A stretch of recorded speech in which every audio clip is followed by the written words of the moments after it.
Merci beaucoup. Nous sommes encore très heureux de savoir que vous êtes nombreux, nos très chers téléspectateurs, les amoureux de cette émission Gospel Music. Je vous love ya trop. Je sais que vous aussi de votre part, bozolingue mission makasi tikanzamba lola apambola bino partout où vous êtes bozana Goma il y a des gens qui m'ont écrit na Lubumbashi singa papa to rolande mission lelo. Il y a des gens qui m'ont écrit de partout. Laisse que l'Éternel Dieu vous bénisse pendant que bozo komela biso bozo pesa biso encore makasi ya kosala so musala kitoko koleka. C'est pourquoi je dis ceci. Ce communique monsieur salama bien eza parce que ngate na telenya liboso to pe na vandi liboso wa to liboso ya etandeke na yo pour na ko transmettre un message, mais c'est parce que il y a aussi des zéros dans l'ombre. Le Kolaba Richard vous dit, ils sont là derrière la caméra, ils se poumonent pour que Oya Ozwanga 5 n'importe téléviseur. Il y a nos chefs qui sont ici. Il y a les chefs énergie. Ils se poumonent. Il y a les chefs énergie. Il y a les chefs. Il y a Issa Makanzu. Il y a mon ami Tim Stimanga. Ils sont là derrière les machines pour nako simba butu et sengeli pour que on recevoir biso na bandaku na bino 565. Et il y a aussi notre chef, le DG de ces beaux plateaux, de ces bonnes chaînes PES TV. Il s'appelle bien le DG Patrick Chiyoyo. C'est lui qui a mis ses moyens en jeu pour que Moussala Oué Salama Ndenge Bosepenongo Ndengwana Tikanza Balola Apambola. Je sais qu'aujourd'hui, nous avons vraiment fait l'effort de recevoir pour vous un frère que vous aimez beaucoup. Parce qu'aujourd'hui, nous avons des parties émissions. La première partie, tu as un frère Obolinga Ming. Il vient du groupe La Mano Dizio de Mama Lombongo.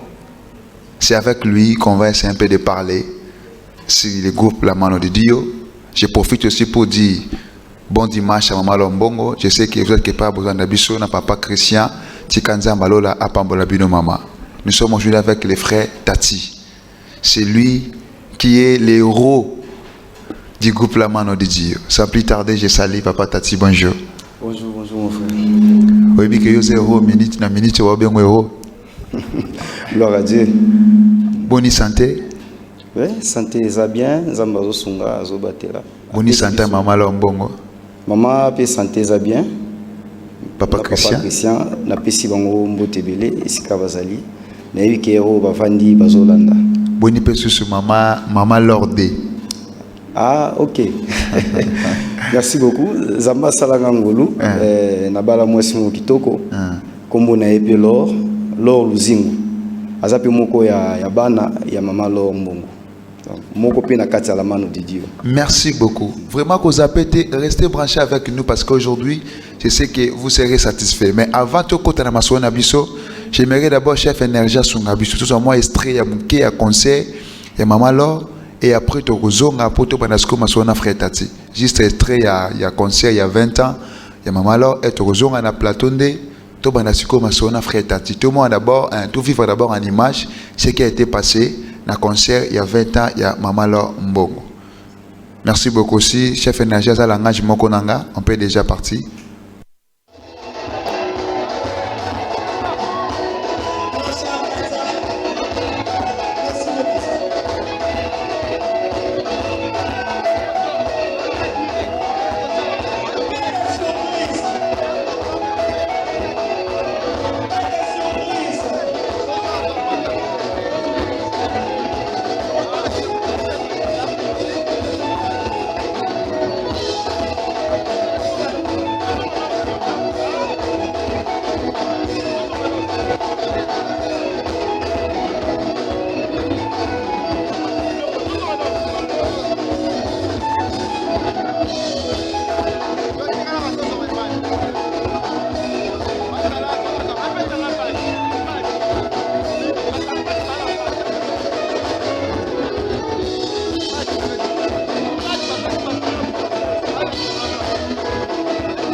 Beaucoup, on est de retour dans notre beau plateau de la PES TV avec le frère Tati, on est là. On vient de regarder les images du 20 ans de l'anniversaire de la mort de Dieu. L'impression d'abord aux années par rapport au concert on est là. Vraiment, bisogno surtout, tout le bagage gloire à Dieu. Parce que Nzamba Mimoun Saki Mukoloana, il y a les 28, Nzamba Mimoun Saki vraiment. Au-delà même, il y avait un entendement à Bisso. Parce que Bisso Dozaki n'a 4 salles, le podium. On ne savait pas ce qui s'est passé de l'autre côté, donc Libanda. Et plus tard, Toya Oyeba que dans Libanda, il y avait un monde fou. Et même Babazaki n'a 4 couloirs, il n'y avait même pas moyen de passer. Parce qu'à l'intérieur de la salle, place les alaguités. Donc on nous a mis vraiment surprenant Kibiso pour les Canadiens. Et vraiment, tout le bagage nous a mis merci parce que à salle Biso bien. Moi j'étais là vers 16h. Mais on a commis un couloir plein. Salle déjà inondée. Il n'y avait même pas moyen pour nous côté. On a côté qui parce que je suis un organe de la presse. Parce que les gens côté. Mais les gens qui étaient là avec des billets dans ma boucle. Mais bon côté. Alors secret à maman, secret na bino papa Tati pour que vous réussissiez dans concert. On est d'accord. Faut le secret. Oh. secret et zaka prière. Notre travail. Donc, résultat, du côté artistique, ils ont fruit à travail. Et le colo à Nyoso, c'est la prière. Mais ça peut frère moi à ça la concert que même mangengenge à Lukanzambe mais résultat bon ezalate. Ah bon, on a évité vraiment dans le banini na sujet wana. Mais on a ebisa ope na zo sana bandeko bazolanda biso que ceux qui ou associé Nzambe na makambu oyo zo sala. Au Pessin Nzambe si kanaye. Bien aimé Nzamba surprendre yo. Nzamba surprendre yo. Et là on sous à prière. Voilà. Je rappelle Nabatunion Soazouan Nabiso que le frère Tati que vous voyez, c'est lui qui est le bassiste de Mama Lombongo. C'est lui qui avait eu les médailles d'or. Il y a meilleur artiste au ya Oumeli Mingi na groupe ya la mano Didio. Il a fait 20 ans na groupe ya Mama Lombongo. Il s'appelle le frère Tati. Papa Tati, tant qu'on va payer ça qui yo médaille wana qui ont mérité 20 ans depuis groupe à la mano et bandati lelo. Et ça qui on est. Bon, tant on va présenter nga. Voilà tinga médaille il y a 20 ans. Na se rappela ki na na batanyo soto to lekisi ti lelo to que ça 20 ans tous ensemble. Il a qui pas cité surtout na ba début on a penza na zoeba que on a quoi adhéré le groupe La Man on a 2001 je crois ils a qui vers mois de juillet ou mois d'août comme ça. Ni on a eu kokota groupe La Man. Donc c'était tout juste au début. Et les bandelions ils a qui facilité. Donc muta ça a eu sa chance à la quitter. Et à cette époque, j'habitais Kingabwa et j'allais à la répétition na Batende de quartier Batende de dans ma tête. Dans la frontière Matete na qui sensu. C'est là que le groupe a commencé. J'ai qui résidence à Papa Christian.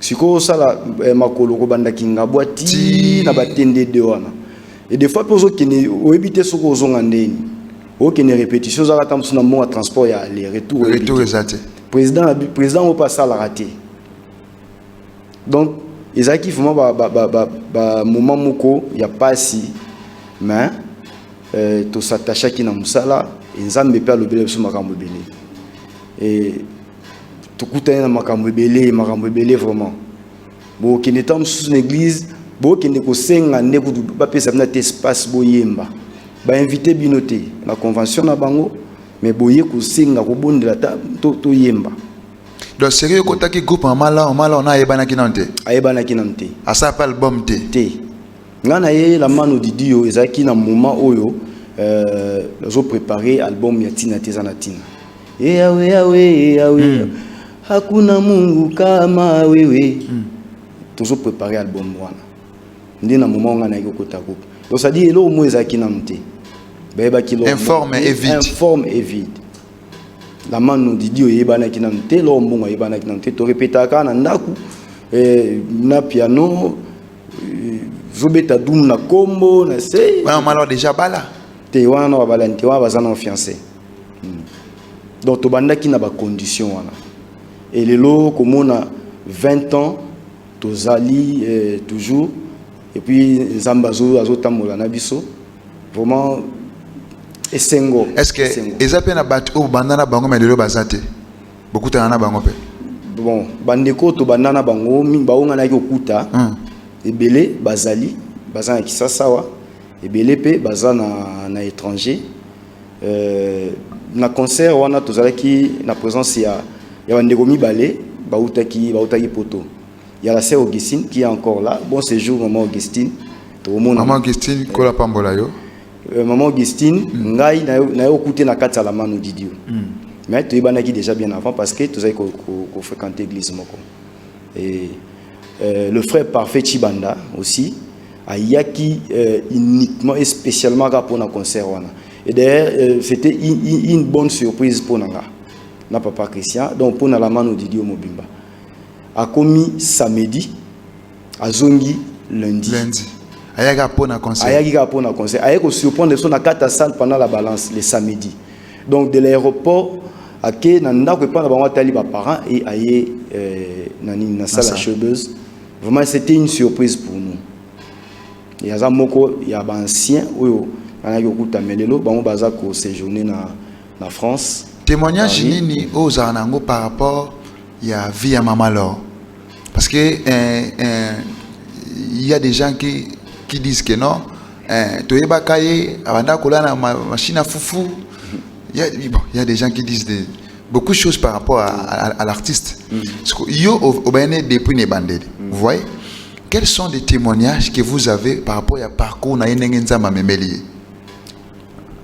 Maman Laure vraiment na lobaka nzambe a continuer toujours au pambola a continuer toujours au batela a memeli kolo na komikate te na komité to yimba na nzimo Maman Laure embi alaka kibiso ete ya kusala tomoni na miso kasi alobi esilite o na ngolu na nzambe tokomi bapongo kino lelo yo atiki biso te c'est-à-dire tomoni o nzambe alaka kibiso tomoni yango na miso tosimbi topalpe yango pe mais nzambe abesili nanu te donc c'est que o tomoni sikoyo continuité nango ezali en fait Maman Laure na nzembo moko ayemba asali témoignage na ye alalaki na machine à foufou c'est vrai oui c'est la vérité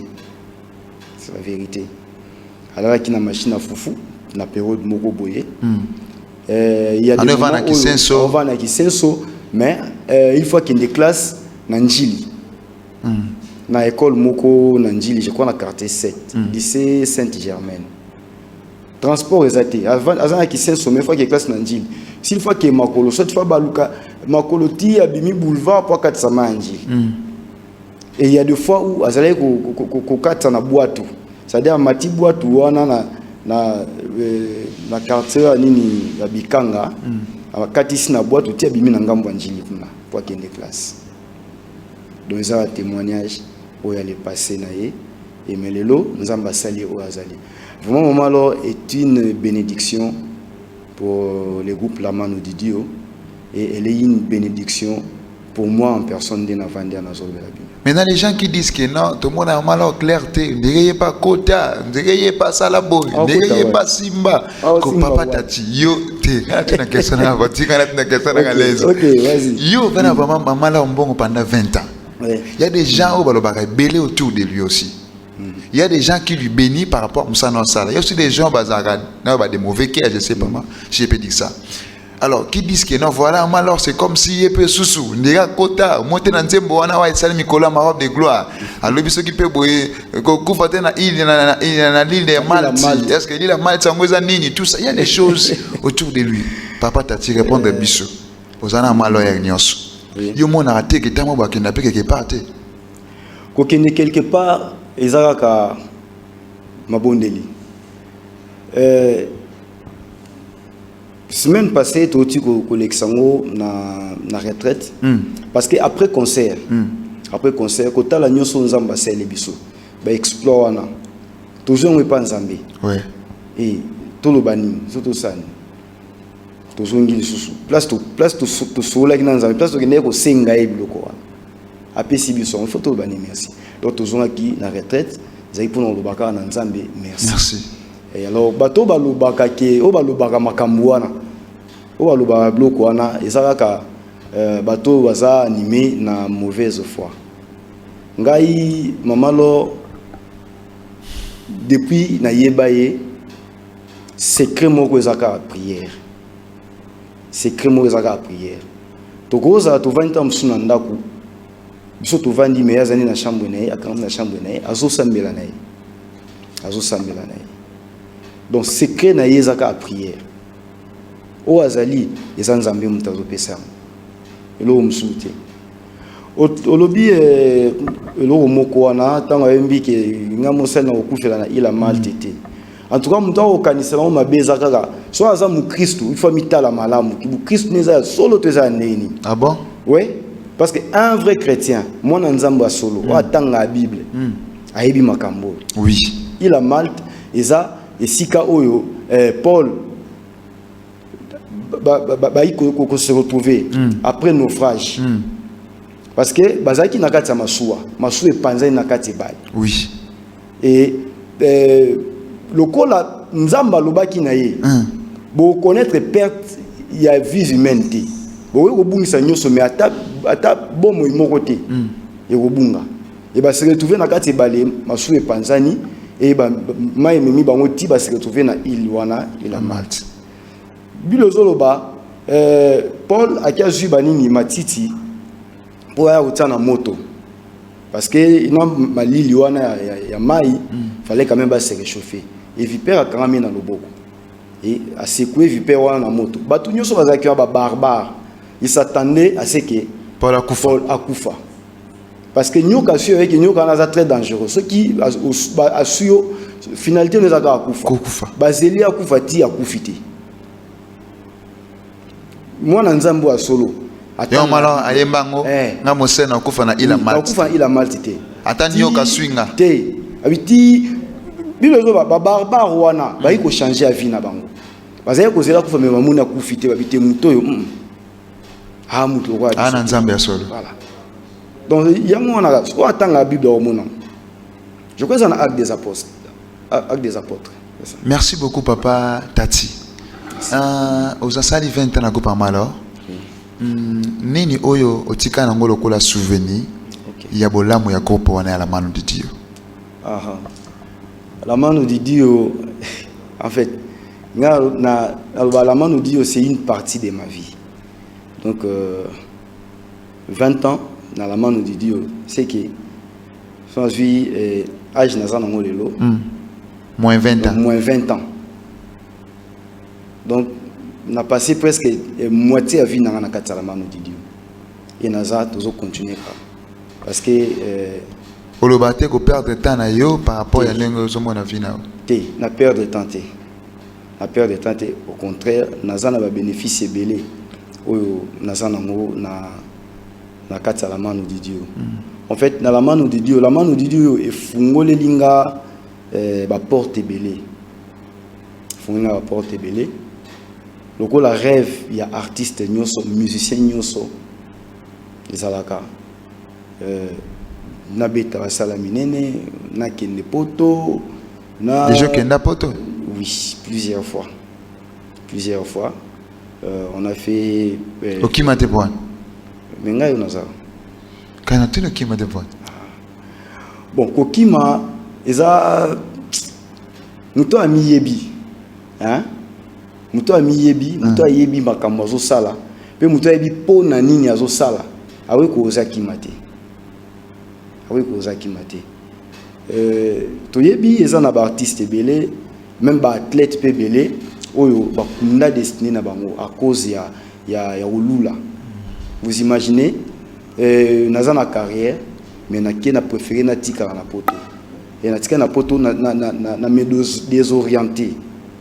Na ko sa makambo so na bomi carrière. Voilà. Donc poto to kenda o sala musala, to sali musala sili to zongi. Parce que musala est belé. Ninge biso ba biso ilanga eza munene. Donc musala eza na munene o sala. Voilà. Donc ceux qui to kenda to zonga po makambo sala eza na belé. Abata tina bombi yango pe mingi na sanza. Je crois que yema kolote. Parce que na concert ozaki mutuka na yo. Mama lombongo. Mama kola pambola yo mama.